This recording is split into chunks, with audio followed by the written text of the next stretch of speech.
बढ़िया एकदम। So I welcome all of you to the alpha series of class 11 physics. और अभी हम पढ़ रहे हैं chapter number 2 units and measurement, और आज है उसका सेकेंड लेक्चर। आई होप आप इसका पहला लेक्चर देखकर यहां आए हो, तभी ये लेक्चर बढ़िया समझ में आएगा। नहीं देखा तो यूट्यूब पे सर्च करो यूनिट्स एंड मेजरमेंट्स 01 फिजिक्स वाला। ठीक है, आज हम पढ़ने जा रहे हैं principle of homogeneity of dimensions. पिछले लेक्चर में हमने आपको बताया डायमेंशंस क्या होते हैं, फोर्स का डायमेंशन, वर्क का डायमेंशन, एक्सेलरेशन का, वेलोसिटी का, एनर्जी का, पावर का, सब निकाला था। तो उसको देखकर यहां आना। ठीक, आज हम पढ़ेंगे सबसे पहले principle of homogeneity of dimensions. बहुत इंटरेस्टिंग टॉपिक है, बढ़िया बढ़िया सवाल हम इसके लेके आए हैं। साथ में लगाना मेरे, एकदम आईआईटी लेवल तक है, एकदम धुआं धुआं कर देंगे, बहुत मजा आएगा। उसके बाद हमें पढ़ना है एप्लीकेशन ऑफ डायमेंशनल एनालिसिस, कि ये जो डायमेंशनल एनालिसिस आप पढ़ रहे हो इसका कोई यूज है कि नहीं, तो इसके यूजेस पढ़ेंगे। एक हम पढ़ेंगे checking the correctness of an equation, कि कोई इक्वेशन दी है तो पता लगाएंगे वो सही है या नहीं with the help of dimensions. और दूसरा हमें पढ़ना है conversion of units with the help of dimensions. ठीक है, तो जल्दी से कॉपी और पेन निकालो, नोट्स बनाना स्टार्ट करो। सबसे बेस्ट नोट्स वही होते हैं जो आप लेक्चर के साथ बनाते हो। अदरवाइज आप चाहो तो हमारी वेबसाइट www.physicswalaalagpandey.com पर जाकर इस लेक्चर के पीडीएफ नोट्स भी डाउनलोड कर सकते हो। लिंक नीचे कमेंट में मैं दे दूंगा। एक और इंपॉर्टेंट बात, अब से हर लेक्चर में मैं आपको डीपीपी देने लगा हूं, डेली प्रैक्टिस प्रॉब्लम। वो भी कहां मिलेगी? वेबसाइट पे physicswalaalagpandey.com पे जाओगे, वहां पे एक ब्लॉग दिखेगा अल्फा 11 फिजिक्स, उस पर क्लिक करोगे, नोट्स, असाइनमेंट और डीपीपी। तो इस लेक्चर से रिलेटेड 10 to 12 क्वेश्चन आपको वहां पे मिलेंगे। लिंक हम नीचे उसका दे देंगे, तो लगाना, बहुत मजा आएगा। हाँ, लेक्चर करके, है ना? ठीक है, तो yes, my name is Alakh Pandey and this is yours and only yours beautiful सा चैनल फिजिक्स वाला। तो शुरू करते हैं आज का टॉपिक। सबसे पहले आज हम पढ़ेंगे principle of homogeneity, principle of homogeneity. अब ये क्या है? ये हमसे कहता है the dimensions of each term of an equation must be same. क्या कहता है कि हमारे पास कोई इक्वेशन है कि ये प्लस ये माइनस ये इज इक्वल्स टू 0, ऐसे कोई इक्वेशन है। तो इसमें जो ईच टर्म है सबका डायमेंशन सेम होना चाहिए, है ना? प्रिंसिपल ऑफ होमोजेनिटी, होमो का मतलब सेम, तो ईच टर्म का डायमेंशन सेम हो। नहीं आया फील? आओ फील दिलाते, एकदम सिंपल। और अब देखो, we can add and subtract similar physical quantities. मतलब हमको दिया है 4 सेकेंड, तो उसमें हम 2 सेकेंड जोड़ सकते हैं। टाइम में टाइम ही जुड़ेगा, सिमिलर फिजिकल क्वांटिटी। अगर हम बोले 4 सेकेंड प्लस 3 kg, इसकी कोई मीनिंग है? इसकी कोई मीनिंग नहीं है। आप टाइम में मास थोड़ी ना जोड़ सकते हो, टाइम में टाइम ही जुड़ेगा। We can add and subtract similar physical quantities. जैसे हम आपसे बोले 5 न्यूटन फोर्स है और उसमें 3 एम्पियर करंट जोड़ दो, तो क्या आप फोर्स और करंट को जोड़ सकते हो? नहीं। आप उन्हीं क्वांटिटीज को जोड़ सकते हो जिनका डायमेंशंस सेम हो। इसका डायमेंशन T, इसका डायमेंशन T। जैसे आप 5 न्यूटन में 2 न्यूटन जोड़ सकते हो, इसका डायमेंशन, बोलो फोर्स का डायमेंशन MLT-2, इसका डायमेंशन MLT-2। कई लोग कह रहे हैं ये क्या है? अरे प्रीवियस लेक्चर में पढ़ाया था, वो तो छोड़ दिया हमने, तो देख के आओ। ठीक है, तो यही है प्रिंसिपल ऑफ होमोजेनिटी, बस खत्म। क्या? The dimensions of each term of an equation must be same. You can add और subtract similar physical quantities. Force में फोर्स जोड़ो, करंट में करंट जोड़ो, टाइम में टाइम, मास में मास, दिल में दिल से दिल नहीं, दिल से दिल नहीं, अभी रुक जाओ। हाँ, चले मिटा दें इसको, क्वेश्चन करना स्टार्ट। बस अब क्वेश्चन स्टार्ट, खत्म, यही था। आओ देखते हैं, सवालों के थ्रू समझते हैं। चलो लिखते हैं सबसे पहला सवाल, फाइंड द डायमेंशंस ऑफ, चलो इसका सबसे पहला पार्ट ले लेते हैं, find the dimensions of A and B in v is equals to a plus B T.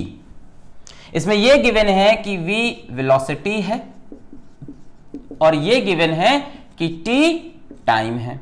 अब हमसे कहा a और b का डायमेंशंस आपको निकालना है। वेलोसिटी का डायमेंशन आपको याद है, टाइम का डायमेंशन याद है, डायमेंशन याद है ना थोड़ा बहुत। चलो शुरू करते हैं। तो हमसे क्या क्या है कि भाई a और b का डायमेंशन निकालो, कैसे निकालें? तो हमने लिख लिया v minus A minus B T is equals to 0। देखो इक्वेशन बन गई। इसका एक टर्म ये हुआ, एक टर्म ये, एक टर्म ये, है ना, ये सिंगल सिंगल टर्म हो गए।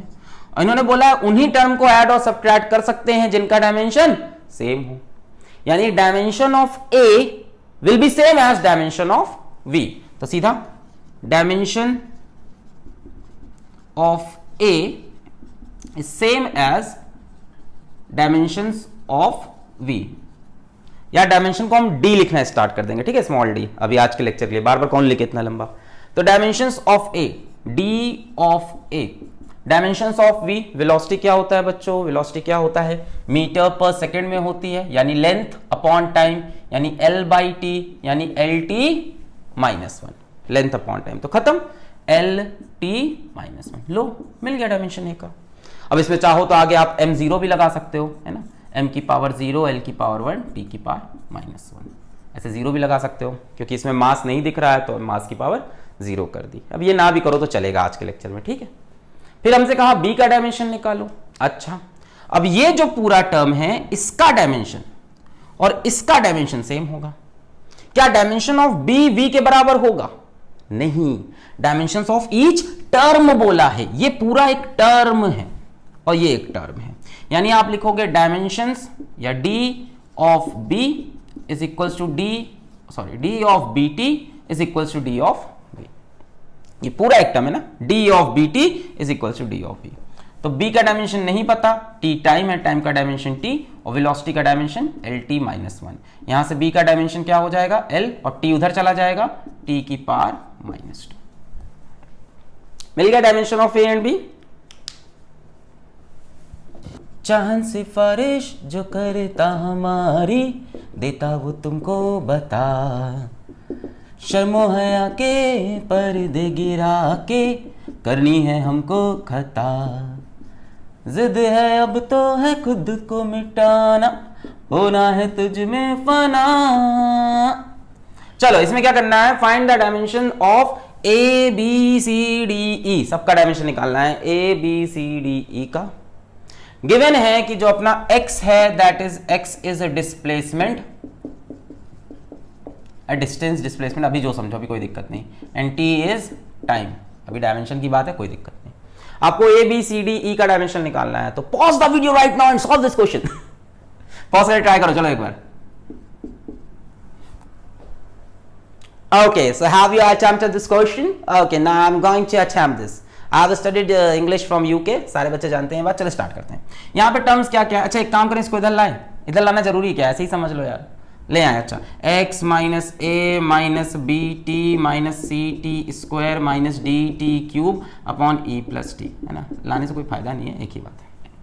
अच्छा, अब इसमें टर्म्स कौन कौन से हैं? एक टर्म ये हुआ, एक टर्म ये हुआ, एक टर्म ये हुआ, एक टर्म ये हुआ, एक टर्म ये हुआ, यानी इसका डायमेंशन इसके डायमेंशन के बराबर, इसका डायमेंशन भी इसके डायमेंशन के बराबर, इसका और इसका, ये टर्म्स हैं। सबसे पहले ए की बात कर लो, डायमेंशन ऑफ ए, घटिया सवाल, dimension of A is same as dimension of X, है ना, माइनस कर रहे हैं, सिमिलर डायमेंशन वाली चीजें ही माइनस हो सकती हैं। एक्स का डायमेंशन क्या होगा? डिस्प्लेसमेंट यानी मीटर यानी लेंथ, खत्म, उड़ा दिया सवाल हमने। Dimension of A is nothing but L, खत्म हो गया, एल की पावर 1, लेंथ में इसका डायमेंशन 1 है।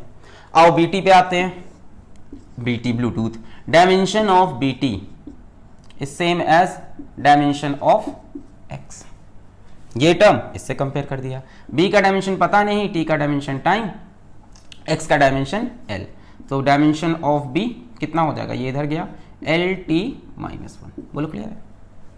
बी का डायमेंशन पता नहीं, टी का टाइम, और किससे कंपेयर किया? एक्स, एक्स का एल। आसान। इस तरह से आप सी का आप खटाक से निकाल दोगे, dimension of C is same as dimension of, बोलो एक्स, ना ना ना ना, dimension of C T square, देखो यही मिस्टेक होती है, dimension of C T square, ये टर्म है, इसका डायमेंशन एक्स के बराबर, इसको मत उठा लेना, गलती होती है बच्चों से, ये पूरा टर्म इसका डायमेंशन इसके बराबर, है ना, कि इसमें क्या माइनस हो रहा है, इसमें से क्या सब्ट्रैक्ट हो रहा है, सी टी स्क्वायर, तो जो सब्ट्रैक्ट हो रहा है उसका डायमेंशन सेम होगा। चलो यार बहुत ही आसान है, सी टाइम के लिए T square, dimension of x is length, तो सी का डायमेंशन हो जाएगा क्या, बोलो, ये उधर जाएगा टी की पावर -2 एल टी -2, बोलो सही है, एल टी -2, ए का डायमेंशन मिल गया हमें, बी का मिल गया, सी का मिल गया, एल टी -1 एल टी -2, अब क्या बचा, डी और ई। अब इसमें से ई तो खटाक से उड़ा सकते हो आप, ध्यान से देखो, ध्यान से देखो, ई को उड़ाना बहुत आसान है, ध्यान से देखो, ई को उड़ाना बहुत आसान है। ई में क्या ऐड हो रहा है, टी, यानी ई और टी का डायमेंशन भी सेम होगा, ई में टी को ऐड कर रहे हैं, इसका मतलब इन दोनों का डायमेंशन सेम, तो कर दो dimension of E, dimension of T, T का डायमेंशन टाइम का खत्म, ई भी उड़ा दिया आपने, अब क्या बचा, डी बचा। अच्छा, इस पूरे का डायमेंशन एक्स के बराबर होगा, यानी dimension of D T cube upon E plus T is same as dimension of X. अब डायमेंशन ऑफ डी पता नहीं, टी क्यूब यानी टाइम का क्यूब लिख लिया, नीचे ई प्लस टी, भाई ई का डायमेंशन क्या है, टाइम का, टी का डायमेंशन टाइम का, तो टी टी करके 2t नहीं लिखना होता है, अरे यूनिट जैसा समझो ना, ये भी सेकेंड्स, ये भी सेकेंड्स, तो प्लस हो रहा है ना, मल्टीप्लाई थोड़ी ना कि सेकेंड स्क्वायर हो जाएगा, नीचे सेकेंड ही तो रहेगा, तो नीचे किसका डायमेंशन है, टाइम का, नहीं समझ रहे, ऊपर कुछ है नीचे क्या है, टाइम ही तो है, तो t gives dimension of x is length, यहां से क्या होगा, एक t से एक t कट जाएगा और डायमेंशन ऑफ d आपको फाइनली मिल जाएगा मेरे ख्याल से l, एक t से एक t कटा, ये हो जाएगा t स्क्वायर, उधर गया lt -2, मिल गया, a का डायमेंशन मिल गया, b का डायमेंशन मिल गया, c का भी मिल गया और d का भी मिल गया और e का भी मिल गया, खत्म। अगला सवाल आपको खुद से करना है, कसम है तुम्हें विद्या माता की, चले करें, मिटा रहे।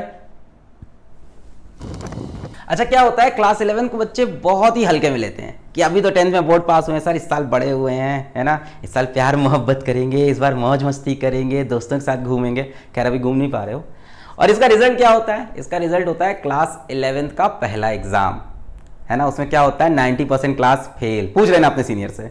हमारे टाइम हमें याद है क्लास 11 का फिजिक्स का जो पहला एग्जाम हुआ था उसमें 120 बच्चों में से शायद 13 बच्चे पास हुए थे या 7 बच्चे पास हुए थे, और मैं था उसमें। सर खुद को हीरो बना लो अरिस्टो, नहीं मैं था, पूछ लेना किसी से नहीं हम सही में थे उसमें, और उसमें भी 2 बच्चे तो मेरे दोस्त थे, अब नाम नहीं बोल सकते, वो कैसे पास हुए तुम्हें क्या बताएं, मतलब खुद पास हुआ था समोसा खिला के और एक दोस्त को पास कराया था साबुन दिलवा के, अरे जो दूसरा दोस्त था उसके पापा की सोप की एजेंसी थी, तो उससे कहा था टीचर को साबुन गिफ्ट कर दो, टीचर ने सही में पास कर दिया साबुन लेकर। कई बच्चे दौड़ दौड़ के जा रहे हैं साबुन खरीद लाते हैं, चल देख लो फिर तुम्हें डायमेंशंस पढ़ना है या साबुन खरीदना है, लाइफ बॉय, है ना, तो हाँ सीरियस हो जाते हैं, मजाक बंद, चलो हाँ, तो find the dimensions of a बटे b in p is equals to at square या a minus T square upon bx। अब की बार a का डायमेंशन नहीं चाहिए, b का नहीं, a अपॉन b का चाहिए, where p stands for pressure, t stands for time and x stands for displacement. Try करो, पॉज करके खुद से ट्राई करो, a अपॉन b का dimension 1 2 3 4 get on the dance floor. चलो इसको करते हैं, तो यार लाइन क्या इधर, p minus a minus T square upon B X, ठीक है, अब तो समझ ही गए हो लाइन अ लाइन, इसका डायमेंशन इसका डायमेंशन बराबर, एक टर्म ये हो गया, एक पूरा टर्म ये हो गया। अच्छा अगर मैं a का डायमेंशन निकालना चाहूं तो क्या मैं यहां पे ये देख सकता हूं कि a में से टाइम स्क्वायर माइनस हो रहा है, यानी इसका और इसका डायमेंशन सेम होगा, so can we write dimension d of a is same as d of t square, इसका डायमेंशन सेम होगा क्योंकि इसमें से माइनस हो रहा है, यानी dimension of A T square, T है क्या टाइम, यानी कैपिटल टी का स्क्वायर। लो ए का डायमेंशन मिल गया, अब बी का निकाल लो, फिर ए बाई बी हो जाएगा। ठीक है, ये क्लियर हो गया कि ऊपर ये टाइम स्क्वायर, ये भी टाइम स्क्वायर। अब एक बात सुनो, इस पूरे का डायमेंशन और इसका डायमेंशन सेम होना चाहिए, यानी dimension of a minus T square upon B X must be equal to dimension of p। Pressure का डायमेंशन क्या होगा, प्रेशर क्या होता है बच्चों, प्रेशर होता है फोर्स बटे एरिया। फोर्स का डायमेंशन रटवाया था MLT-2, जिनको नहीं याद है आज के लेक्चर से याद करो, MLT-2, फोर्स का डायमेंशन याद होना चाहिए MLT-2। नीचे एरिया, एरिया क्या हो जाएगा बच्चों, L स्क्वायर। तो यहां से प्रेशर का डायमेंशन क्या आएगा, एक L से एक L कैंसिल होगा और ऊपर जाएगा तो फाइनली मिलेगा M L की पावर -1 T की पावर -2। बोलो सही है, एक L से एक L कैंसिल हुआ, फिर एक L बचा वो ऊपर गया, M L की पावर -1 T की पावर -2। फोर्स का डायमेंशन याद रखो MLT-2। तो आ जाओ यहाँ पे, dimension of A minus T square, पहले इधर लिख लेते हैं डायमेंशन क्या आ रहा है प्रेशर का, ML-1T। अब यहाँ अब A का डायमेंशन टाइम स्क्वायर, इसका डायमेंशन टाइम स्क्वायर, इसमें से A माइनस हुआ 0। अरे नहीं यार, ऐसा थोड़ी ना होगा, ऊपर तो टाइम स्क्वायर ही रहेगा ना, ऊपर तो यूनिट रखनी कि यूनिट क्या है, डायमेंशन क्या है। तो ये भी टी स्क्वायर, ये भी टी स्क्वायर, तो ऊपर डायमेंशन क्या रह जाएगा, टी स्क्वायर। नीचे बताओ, बी का डायमेंशन नहीं पता, एक्स क्या है, डिस्प्लेसमेंट। डिस्प्लेसमेंट किसमें होती है, मीटर्स में, लेंथ है, एल लिख लिया, बस खत्म। यहां से बी उधर जाएगा, ये क्या हो जाएगा, टी स्क्वायर बटे एल, और ये पूरा नीचे आ जाएगा ML-1T-2। बोलो सही कर रहे हैं, बी उधर गया, ये पूरा नीचे आ गया, टी स्क्वायर बाई एल और ML-1T-2। ठीक है, सो बी का डायमेंशन हो जाएगा, ये ऊपर जाएगा टी की पावर 4, एम ऊपर जाएगा m की पावर -1, l की पावर 1, l की पावर -1, खत्म हो जाएगा ये तो, है ना, +1 -1 1 -1 0, तो l की पावर 0, ये तो खत्म हो गया। m ऊपर गया, m की पावर -1, t की पावर -2 ऊपर गया, इसके साथ ऐड हो जाएगा t की पावर 4। इतनी मैथमेटिक्स समझ में आती है ना, ये -2 ऊपर जाके t की पावर +2, t की पावर 4, m ऊपर जाके m पावर -1, और ये कैंसिल हो गए। a और b का डायमेंशन मिल गया, अब a बटे b निकाल दो, खत्म, टी स्क्वायर अपॉन m की पावर -1 t की पावर 4, खत्म। क्या आ जाएगा a बटे b का डायमेंशन, बताओ,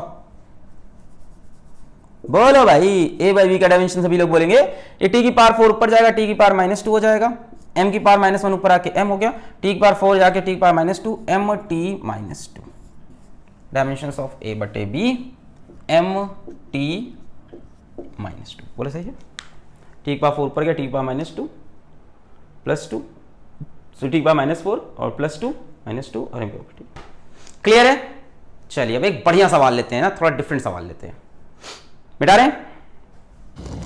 नेक्स्ट सवाल, सवाल number 4, find the dimensions of alpha in p is equals to P0 e की पावर -α-t²। इसमें आपको अल्फा का डायमेंशन निकालना है, e होता है एक्सपोनेंशियल और ये इसकी पावर है। यहां पे p क्या है हमें नहीं दिया, यहां पे हमें बस t बताया है, टाइम है। P0 क्या है ये भी हमें नहीं पता, सिर्फ t के बारे में पता है कि t टाइम है। ट्राई करोगे, करो, बढ़िया सवाल है। Find the dimensions of alpha, बताओ, सोचो अल्फा का डायमेंशन क्या होगा, सोचो। कर लिया क्या, करें इसको, कैसे करेंगे इसको सर, इसमें कुछ ऐड भी नहीं हो रहा, कुछ सब्ट्रैक्ट भी नहीं हो रहा, करेंगे क्या सर इसमें, है? अच्छा एक बात सुनो मेरी, e की पावर समथिंग, देखो e एक एक्सपोनेंशियल होता है, 2.7 इसकी वैल्यू है, ठीक है, कांस्टेंट है 2.7, इसकी पावर कुछ लिखा है, मान लो यहां लिखा होता 10 की पावर 3, या लिखा होता 10 की पावर 8, या लिखा होता है 10 की पावर 1/2, ऐसी तो पावर होती है। क्या कभी तुमने ऐसे देखा, ऐसा लिखा हुआ 10 की पावर 3 सेकेंड्स? कभी ऐसा लिखा हुआ देखा है 4 की पावर 3 न्यूटन है, या 2 की पावर 4 kg? पावर के पास कभी यूनिट नहीं होती, जो पावर होती है उसके पास कभी यूनिट नहीं होती, उसके पास कभी डायमेंशन नहीं होता।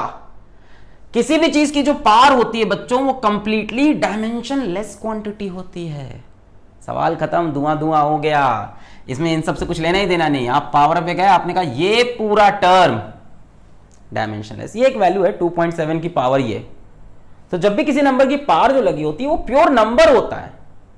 ऐसे नहीं कह सकते हम कि 2 की पावर 3 एम्पियर, उसकी कोई डायमेंशन नहीं होते, तो हम सीधा बोलेंगे ये टर्म कैसा हो जाएगा,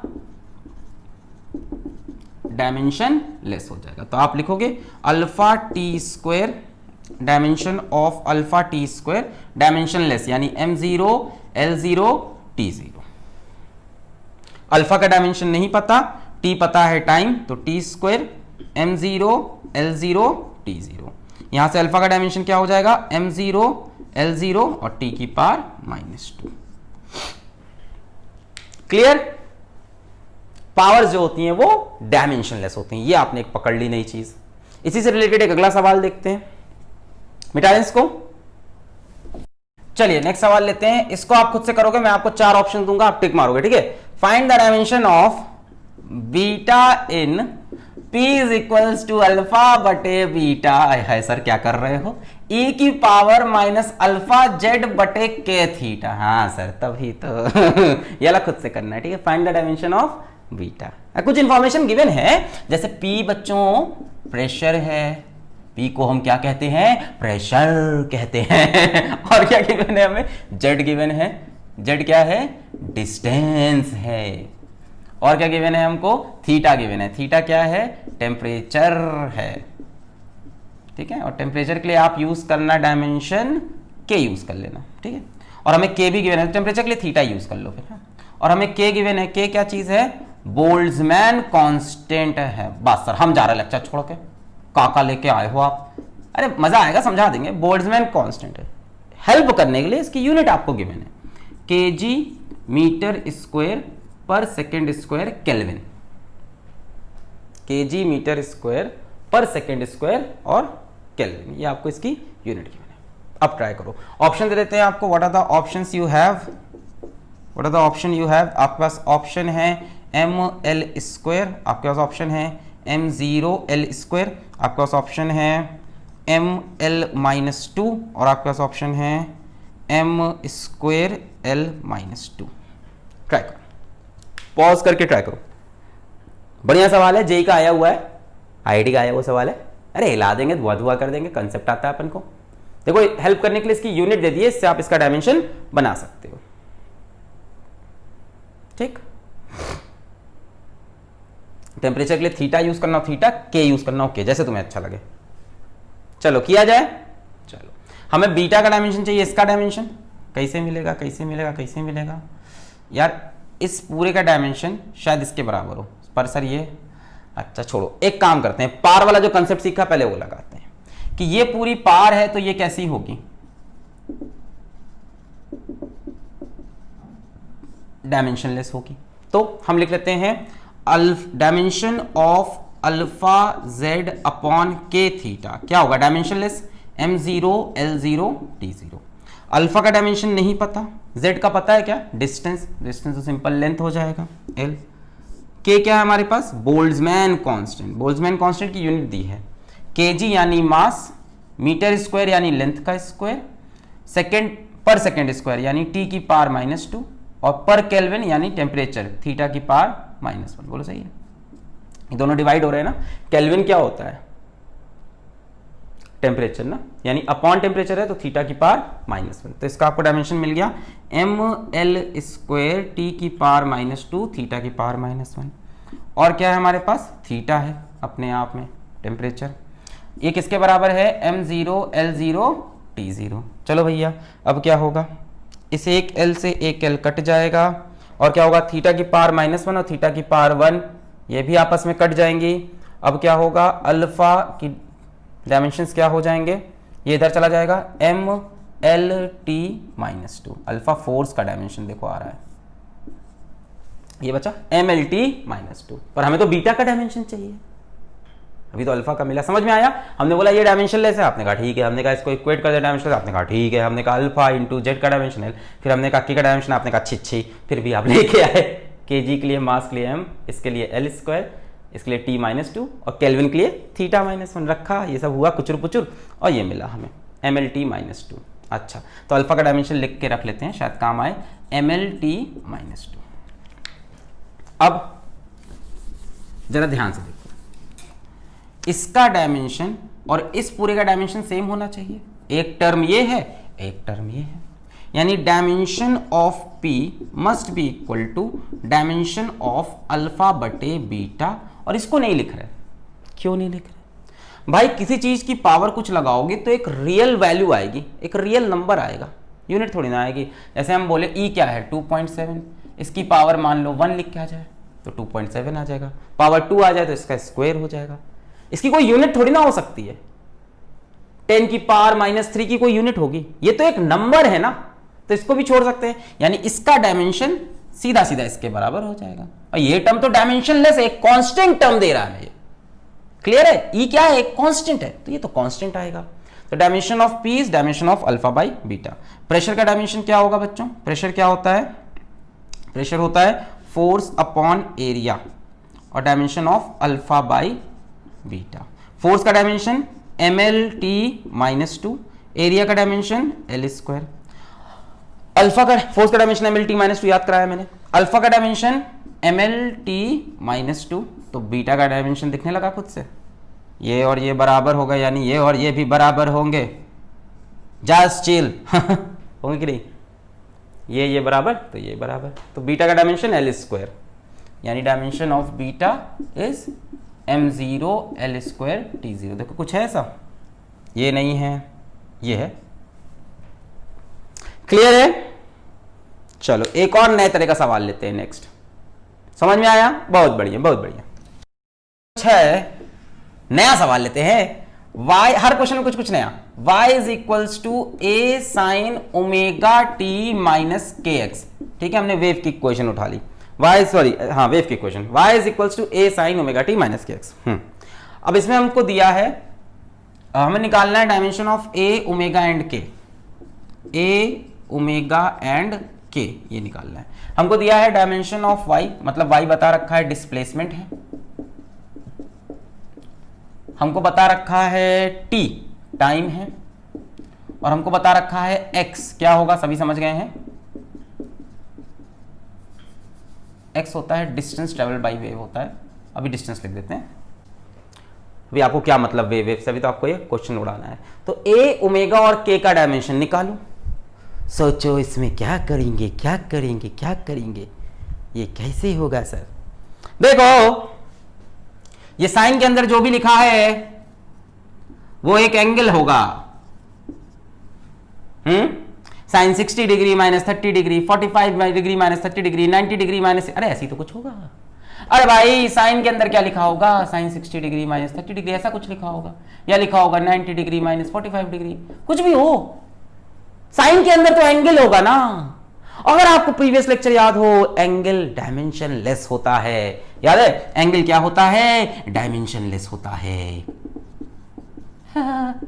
आसान सवाल, बहुत आसान भाई। एंगल डायमेंशन लेस है, ये भी एंगल है, ये भी एंगल है, यानी ये भी डायमेंशन लेस और ये भी, मतलब ओमेगा भी डायमेंशन लेस और के भी डायमेंशन लेस।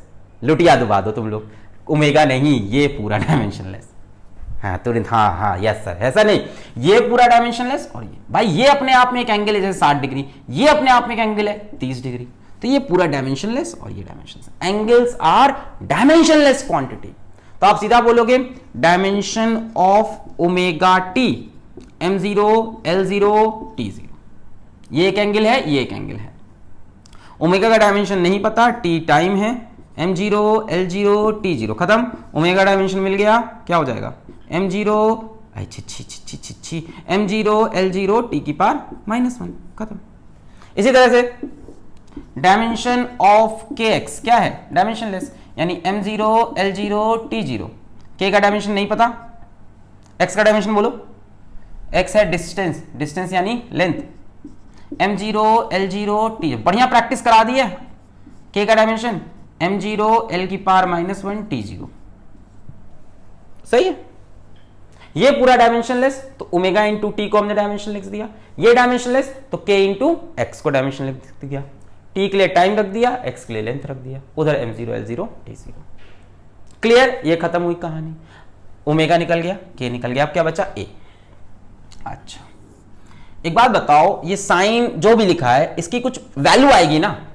भाई साइन ये पूरा कुछ एक एंगल ही तो बनेगा, 60 माइनस 30 30 बन जाएगा। डर गए थे देख के क्या है ओमेगा टी, डरे थे कि नहीं सच सच बोलना, दिल पे हाथ रख के, झूठ तो सब नहीं हमको आता है, सब डरते हैं देख के हैं।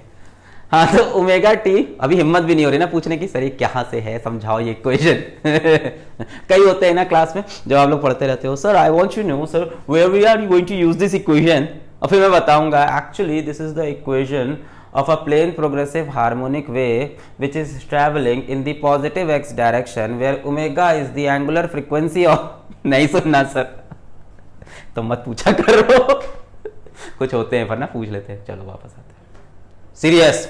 हाँ तो मैंने ये कहा कि ये जो है बच्चों 60 माइनस 30 30 डिग्री, साइन 30 की कुछ वैल्यू आती है, कितनी आती है भूल गए, वो भी ये याद कर रहे हैं, सर याद किया था साइन का इसे, कॉस का उसका उल्टा, tan में डिवाइड, बहुत पिटाई होगी तुम्हारी है ना, सब रटे रहो। ये साइन 60 माइनस 30, साइन 30 की वैल्यू आ गई 1/2 है ना, साइन यहाँ मान लो हो जाता, मान लो सपोज कर लो ये 90 माइनस 45 तो आता 45, साइन 45 की वैल्यू 1/√2, यानी ये एक वैल्यू आती बच्चों, ये एक डायमेंशनलेस चीज है।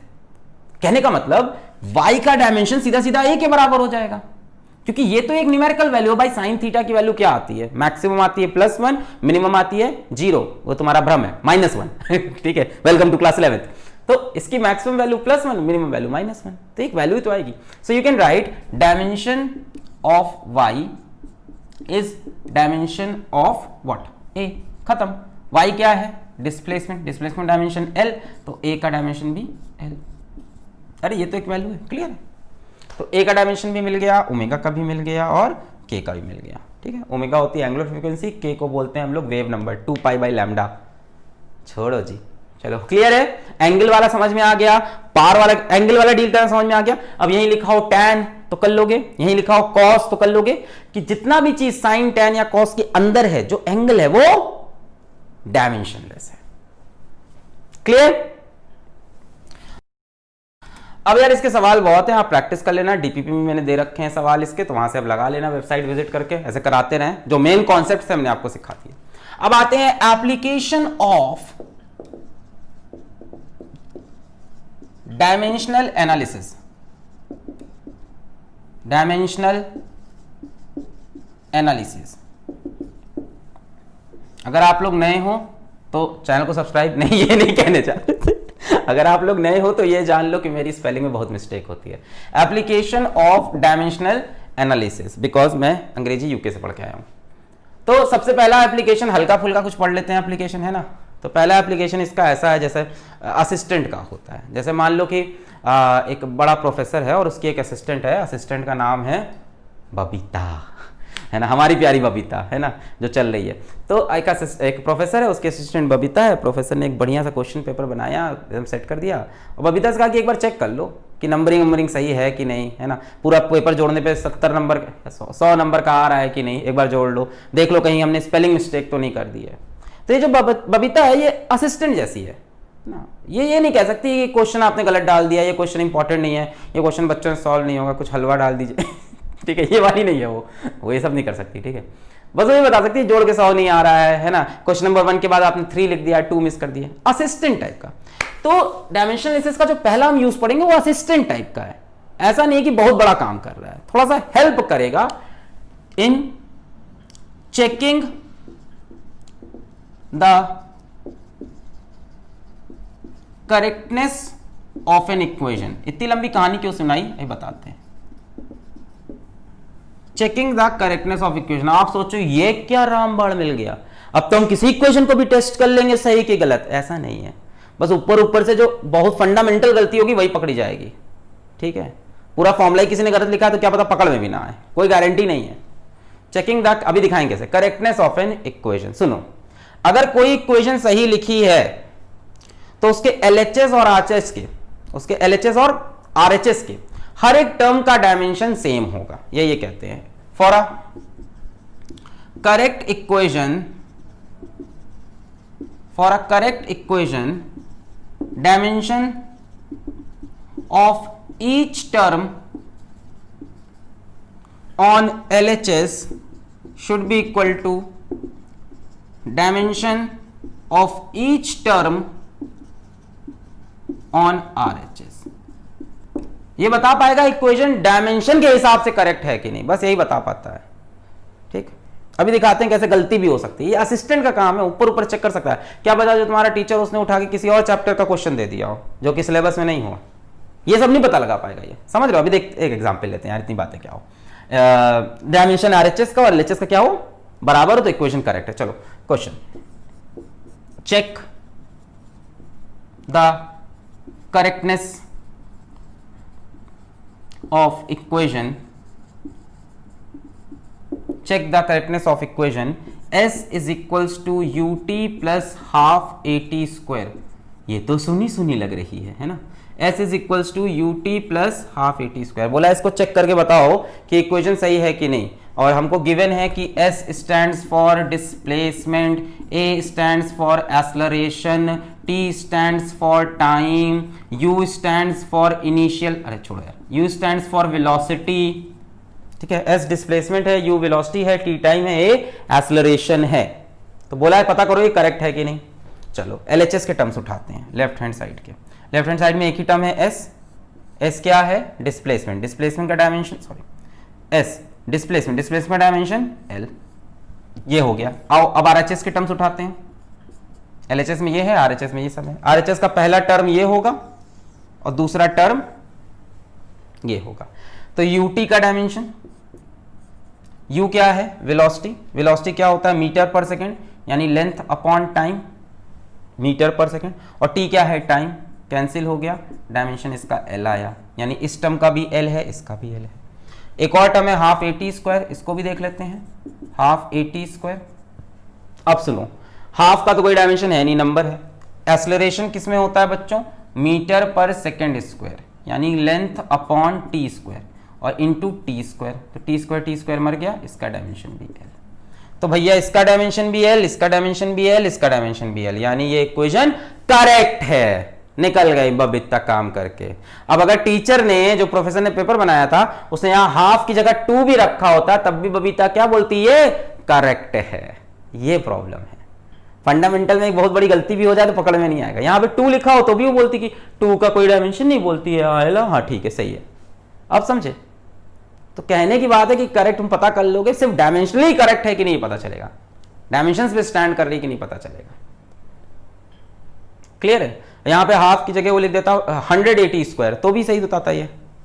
ये थोड़ी ना पकड़ पाते, 100 का डायमेंशन कहते कुछ नहीं है, वो कहते सही है। ये प्रॉब्लम है इसमें। आपने देखा इसका डायमेंशन l, इसका डायमेंशन l, इसका डायमेंशन l, सबका डायमेंशन सेम आ गया। इसका भी l, इसका भी l और इसका भी l। Dimension of each term on RHS and dimension of each term on LHS is same. चलो एक और क्वेश्चन देखो, करेक्ट है कि नहीं इक्वेशन। दूसरा सवाल इसमें, t is equals to 2 pi under root l by G. सबने देख रखा होगा इक्वेशन क्या, सब जानते हैं। t stands for time period या टाइम लिख लो, l stands for length, g stands for acceleration due to gravity. चलो इसको चेक करो। चलो LHS पे ये टर्म है, t का डायमेंशन क्या होगा, टाइम का, ठीक है। इधर का डायमेंशन देखते हैं, 2 पाई का कोई डायमेंशन, कांस्टेंट कोई डायमेंशन नहीं, अंडर रूट लगा है, अंडर रूट लगा लो। l का डायमेंशन बोलो लेंथ, g का डायमेंशन बोलो gravity, acceleration due to gravity, metre per second square, यानी l अपॉन टी स्क्वायर। बोलो सही लिखा है, metre per second, l upon T square. l से l मर जाएगा, टी स्क्वायर ऊपर गया, इधर t है, इधर अंडर रूट में क्या आया, टी स्क्वायर। अंडर रूट से टी स्क्वायर बाहर निकालोगे, बाहर t आएगा, यानी LHS का डायमेंशन RHS का डायमेंशन सेम है, इक्वेशन करेक्ट है। अब इसी में जो बंदे से प्रोफेसर ने पेपर बनाया वो 2 पाई की जगह यहाँ पे 2 ही लिखता तो भी बबीता बोलती करेक्ट है। तो डायमेंशन की ये प्रॉब्लम है कि डायमेंशनली बता रहा है सही है कि नहीं। अब ओवरऑल कांस्टेंट में आप कोई गलती करो तो इनको पता नहीं चलेगा।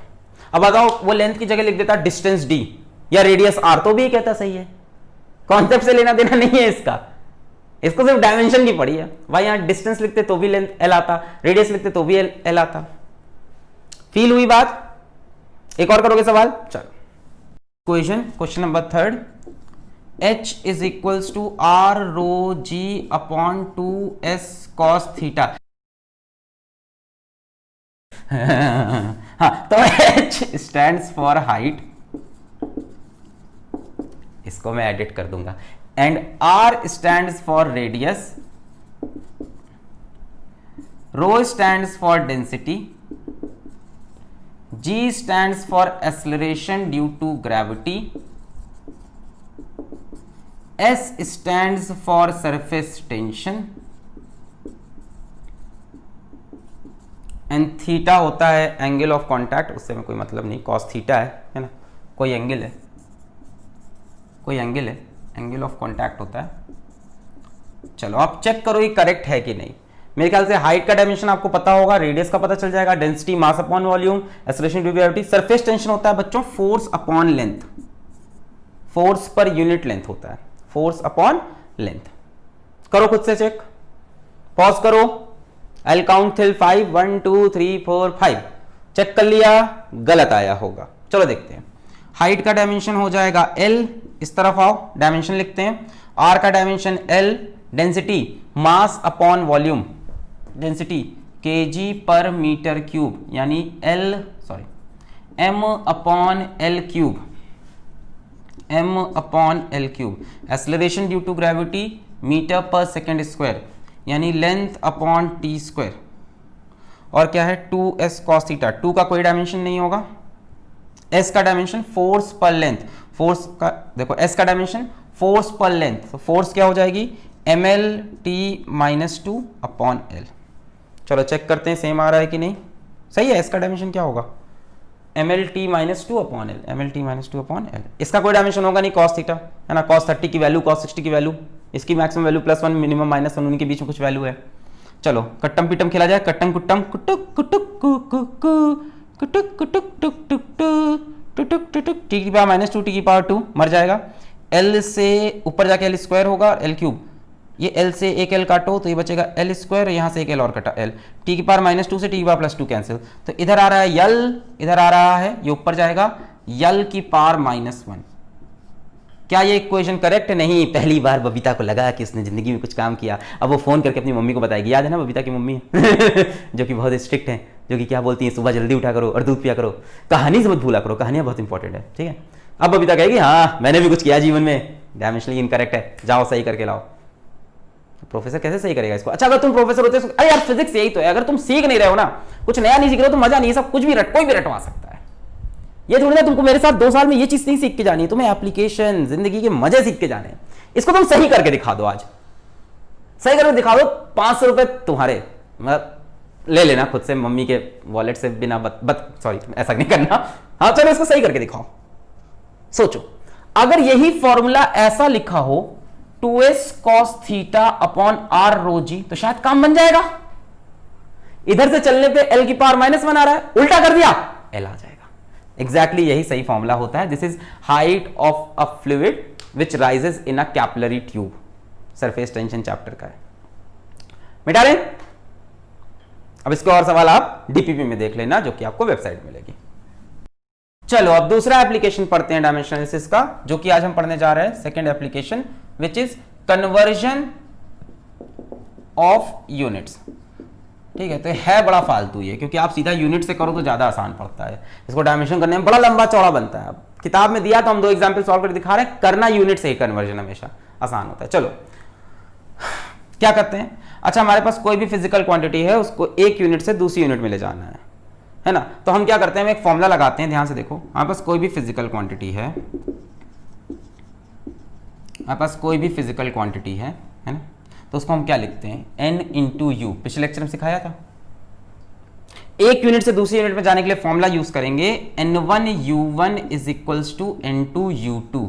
अरे सर मत पकड़ो, आसानी से बता रहे हैं। जैसे मान लो 1 metre is equals to 100 centimetre. अब सही है, n1 न्यूमेरिकल वैल्यू यहां पे कितनी है 1, u1 यूनिट कितनी है मीटर, n2 न्यूमेरिकल वैल्यू कितनी है 100, u2 दूसरी यूनिट सेंटीमीटर।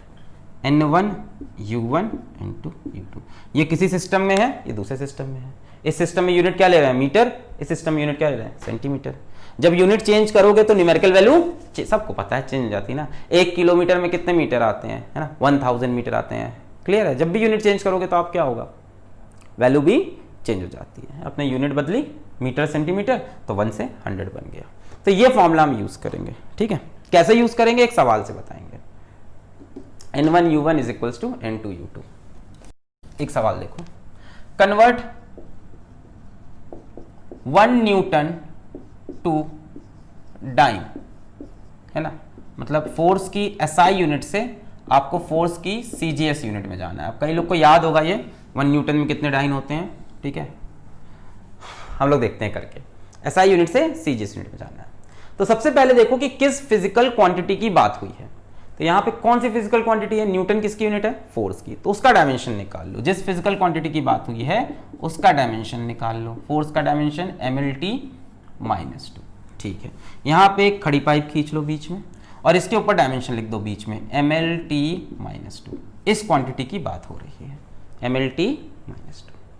इस तरफ SI यूनिट लिख लो 1 न्यूटन, SI यूनिट या जो भी दिया है, और इस तरफ दूसरा वाला डैश डाइन, हमें नहीं पता कितने डाइन है, कुछ डाइन हमें चाहिए, ठीक है। होता क्या है न्यूटन बच्चों, न्यूटन होता है 1 kg/s²। और डाइन क्या होता है बच्चों, डाइन होता है डैश, डाइन मतलब होता है ग्राम cm/s²। नहीं भी पता तो भी काम बन जाएगा, ठीक है। फॉर्मूला लगाना है N1U1 is equals to N2U2। इधर आ जाओ, यहां पे बच्चों N1 की वैल्यू कितनी है, 1। अच्छा, U1 क्या होता है, U1 बनता है MLT से, तो इस तरफ हम लिखेंगे M1, इसमें सीख लो M1 यानी मास के लिए क्या यूज कर रहे हैं यहां पे बताओ, kg। L1 लेंथ के लिए हम क्या यहां क्या यूज कर रहे हैं, मीटर, भाई SI यूनिट में लेंथ किस में होती है, मीटर में। T1 टाइम के लिए हम क्या यूज कर रहे हैं यहां पे, सेकेंड, ऐसे लिख लो। यहां पे आ जाओ, N2 की वैल्यू कितनी है नहीं पता, यही तो निकालना है कि 1 न्यूटन में कितना डाइन है। अच्छा, M2 की वैल्यू कितनी हो जाएगी, यहां मास क्या है, ग्राम में। L2 की वैल्यू क्या हो जाएगी, यहां लेंथ किस में है, सेंटीमीटर में। और T2 की वैल्यू क्या हो जाएगी, इसमें टाइम किस में है, सेकेंड्स में। अब सुनो, इन तीनों को मिलाकर बनेगा U1। U1 क्या होगा, इसकी यूनिट यहां पे, यानी M1 L1 T1 की पावर -2। और यहां बनेगा U2। U2 क्या होगा, M2 L2 T2 की पावर -2। भाई जो फिजिकल क्वांटिटी है उसका डायमेंशन उठा के छाप दो। अब क्या करोगे आप, इतना कहानी करने के बाद आप फॉर्मूला लगा दोगे N1U1 is equals to N2U2। क्या निकालना है हमें, क्या हमें N1 निकालना है, U1 निकालना है, हमें N2 की वैल्यू चाहिए, यही तो N2 है। तो यहां से N2 की वैल्यू क्या हो जाएगी बच्चों, N2 की वैल्यू हो जाएगी N1 into U1 by U2। तो आप N2 की वैल्यू निकालोगे N1 into U1 upon U2। अब U1 कितना है, M1 L1 T1 की पावर -2, U2 कितना है, M2 L2 T2। अगर हम डिवाइड करें तो क्या हम ऐसे लिख सकते हैं, ध्यान से, M1 अपॉन M2 की पावर 1, L1 अपॉन L2 की पावर 1, T1 अपॉन T2 की पावर -2। जरा चेक करके बताओ क्या सही लिखा है। जब इसमें से इसको डिवाइड करोगे तो यही तो आएगा, M1 बाई M2 की पावर 1, L1 बाई L2 की पावर 1, T1 बाई T2 की पावर -2। खत्म। अब N2 is equals to N1 कितना है 1, M1 कितना है kg, तो 1 kg, और नीचे कितना है M2 1 ग्राम। इसी तरह से पावर 1, L1 कितना है 1 मीटर, L2 कितना है 1 सेंटीमीटर पावर 1, T1 कितना है 1 सेकेंड, T2 कितना है 1 सेकेंड पावर -2। अब 1 kg में कितने ग्राम होते हैं, 1000 ग्राम। तो यहां से आ जाएगा 1 इंटू 10⁻³ है ना, 1000 ग्राम अपॉन ग्राम से ग्राम मर गया। 1 मीटर में कितने सेंटीमीटर, 10⁻² सेंटीमीटर। समझ में आ रहा है कि गंदा हो रहा है, गंदा हो रहा है सर, पक्का गंदा हो रहा है तो हाँ चलो इसको कहीं और लिख लेते हैं। ग्राम तो कहाँ लिखा जाए, कहाँ लिखा जाए, यहाँ लिखते हैं, यहाँ लिखते हैं। तो N2 is equals to 1 into 1 kg has 10⁻³ gram upon gram की power 1, 1 metre has 10⁻² centimetre upon centimetre की पावर 1, और 1 सेकेंड कैंसिल होके 1 बन जाएगा, 1 की power -2 will be 1, g cancel, centimetre cancel, 10⁻³ 10⁻², यानी N2 की वैल्यू आई 10 की पावर 5। कई लोग को पता भी होगा ये 3 और 2 कितना 5, कई लोग को पता होगा 1 newton is equals to 10⁵ time. अब इसको यूनिट वाले तरीके से करते तो ज़्यादा आसान पड़ता है, ऐसे 10th में सीखा था, अब सिखाया जाता तो हमने सिखाया। कॉपी कर लो, एक और एग्जाम्पल दिखा देते हैं, क्लियर हो जाएगा। आ सकता है, स्कूल के एग्जाम में आता है तब करना, इसको कंपटीशन में मेथड कोई फायदा का ही नहीं यार, यूनिट से करो। एक और दिखा देते हैं, स्कूल के लिए दिखा देते हैं। देखो ये करना सीख लो, n2 is equal to n1 u1 by, पूरा प्रोसेस सीख लो कि पहले जिस क्वांटिटी की बात की है उसका डायमेंशन उठा के बीच में लिख लेना, यहां पे जो एसआई यूनिट या जिस भी यूनिट में दिया है वो लिख लो, यहां पे सीजीएस यूनिट जो दिया है, अंदर लिखना चाहो तो लिखो खोल के, मत लिखना चाहो मत लिखो, कोई दिक्कत नहीं। फिर n1 की वैल्यू 1, यहां से m1 की वैल्यू देख लो, एसआई यूनिट में है तो केजी, L1 एसआई यूनिट में मीटर, T1 एसआई यूनिट में सेकंड। यहां में सीजीएस में जाना है तो मास किसमें होता है ग्राम, लेंथ किसमें सेंट, टाइम किसमें सेकंड। फिर u1 कैसे क्रिएट होगा, ये वाला डायमेंशन उठा के कॉपी करो, बस m की जगह m1, L की जगह L1, T की जगह T1। u2 कैसे क्रिएट होगा, कॉपी करो m2 L2 T2, फिर n1 u1 n2 u2, n2 की वैल्यू चाहिए तो n1 u1 बाई u2। फिर u1 बाई u2 कैसे करना, ध्यान से, जब इससे इसको डिवाइड करना तो एक एक को उठा लेना, m1 upon m2, L1 upon L2, T1 upon T2 में क्या हो जाएगा, पावर -2। एक खुद से करोगे दे, चलो सेकंड क्वेश्चन कर लेते हैं। The value of universal gravitational constant capital G, एक कांस्टेंट है universal gravitational constant, is 6.67 into 10 to the power -11 newton metre square per KG square in SI unit. ठीक है, ये एसआई यूनिट है सारी। Find its value in CGS unit. चलो try करोगे, खुद से ट्राई करेंगे आप।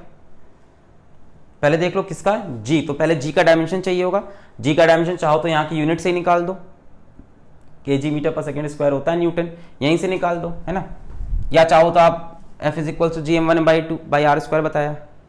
चलो इसे ट्राई करो पहले खुद से, पॉज करके फिर करते हैं। हो गया, पॉज करके एकदम लंबे मेथड से ट्राई करो, स्कूल में आ सकता है यार, कर लो। चलो करते हैं, ठीक है। सबसे पहले जी का डायमेंशन जानना जरूरी है, तो बच्चों जी का डायमेंशन कैसे निकलेगा, क्या किया जाए, या न्यूटन को हम क्या लिख सकते हैं, KG metre per second square multiplied by metre square per KG square. तो क्या हो जाएगा, यहाँ से केजी कैंसिल हुआ, so this will be metre cube KG inverse second inverse की पावर -2। बोले ये आया, मीटर क्यूब मतलब लेंथ का क्यूब, केजी इनवर्स मतलब, तेज तो नहीं हो रहा, अरे जी हमने बोला क्या है, न्यूटन क्या होता है, KG metre per second square, ये क्या metre square upon KG square, KG से एक केजी मर गया, ये क्या हो गया मीटर क्यूब, केजी ऊपर जाके -1, सेकेंड -1, केजी -1 मतलब मास -1 में है, लेंथ क्यूब में है, मीटर क्यूब लेंथ क्यूब में है, और टाइम -2 में, डायमेंशंस मिल गए। चलो तो सबसे पहले यहाँ बीच में डायमेंशन लिख लेते हैं, m-1 L क्यूब T -2। अब इस पे हमें खेलना है इस डायमेंशन पे। अच्छा, इस तरफ क्या है हमारा 6.67 इंटू 10 टू द पावर -11, और इस तरफ हमारा क्या है, हमें नहीं पता क्या है इस तरफ। इस तरफ यूनिट क्या है, Newton metre square per KG square, ठीक है ना, Newton metre square per KG square. यहाँ डायमेंशन लिख लेते हैं m-1 L क्यूब T -2, और इस तरफ क्या है हमें नहीं पता, वैल्यू तो निकालनी है इस तरफ की, कितना होगा, यूनिट क्या हो जाएगी, न्यूटन की जगह आ जाएगा बच्चों डाइन, मीटर स्क्वायर की जगह सेंटीमीटर स्क्वायर, और केजी स्क्वायर की जगह बोलो ग्राम स्क्वायर। थोड़ा सा बोरिंग आई नो, करना पड़ता है स्कूल के लिए। न्यूटन की जगह डाइन, मीटर स्क्वायर से सेंटीमीटर स्क्वायर, और केजी स्क्वायर से ग्राम स्क्वायर। अच्छा, बात करते हैं n1 की, तो n1 की वैल्यू है 6.67 into 10 to the power -11।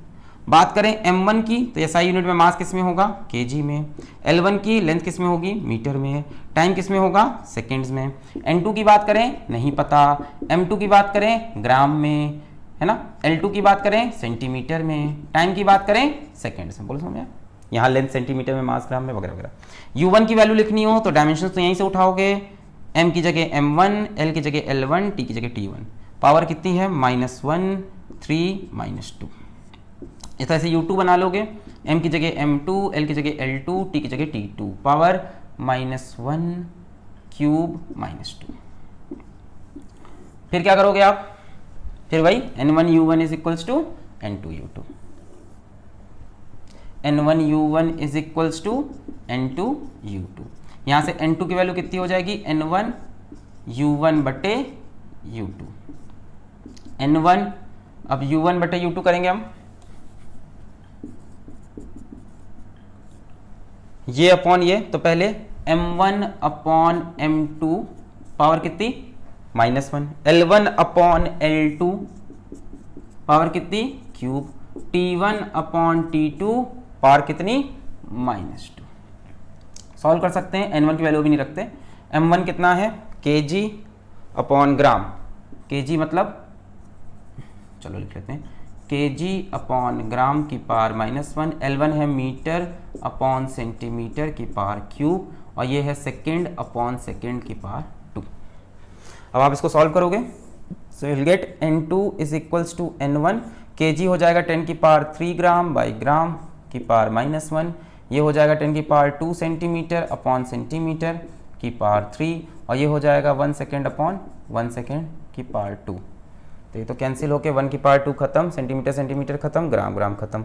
So N1 की वैल्यू रख लो 6.67 into 10 to the power -11, 10 power 3 की पावर -1 यानी 10 की पावर -3 है ना, यहाँ 3 है यहाँ -1 है, 10 पावर -3, और 10 की पावर 2 और बाहर क्यूब लगा है यानी 10 की power 6। Welcome to class 11 again. 10 की पावर 2 और 3 10 की पावर 6। धीमे धीमे मजा आने लगेगा, धीमे धीमे आदत पड़ जाएगी सर, झूठ मत बोलो। मजा नहीं आएगा, आएगा आएगा आएगा, है ना, थोड़ा सा ये बोरिंग टॉपिक है। तो 10 की पावर -11, ये 10 की पावर 3 और -1, 10 पावर -3 और 10 पावर 2 और 3 10 पावर 6। सो ये कितना बन जाएगा बच्चों, ये कितना हो जाएगा, N2 is equals to 6.67 into 10 power -11 10 power -3 कितना हो गया, -14 और +6, -14 और +6 यानी 10 की पावर -8। तो ये कितना हो जाएगा 6.67 into 10 to the power -8 dyne centimetre square per gram square. इस तरह से करना है ऐसे क्वेश्चंस को। M1 M2 M1 L1 T1 M2 L2 T2 लिख लो, जिन जिन यूनिट में दिया है उसमें, है ना, जिस चीज़ की बात कर रहे हैं उसका डायमेंशन लिख लो, U1 क्रिएट कर लो यहाँ से, U2 क्रिएट कर लो वो भी यहाँ से, ठीक। N1 U1 is equals to N2 U2।